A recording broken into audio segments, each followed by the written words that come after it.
U.S. Immigration Attorney Winston Tucker explained that at least 6 categories of visas will be affected by the new application fee. Jamaicans applying for visa, student or work visas to the United States will now pay an additional $250, bringing the total cost to $435 per person.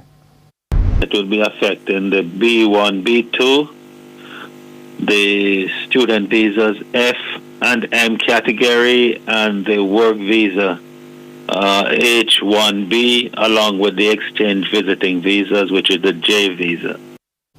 He explained that unlike the B1, B2 visitor visa that lasts up to 10 years, the J1 visa, which is largely utilized by university students, is valid for only 1 year.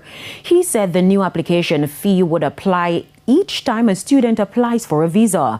It's still uncertain how the new surcharge will be refunded. However, Mr. Tucker made this suggestion. However, say that if you're on a J1 and you returned at the end of that period, then it would close out that visa process, because when you're ready to return, then you would have to apply for another visa.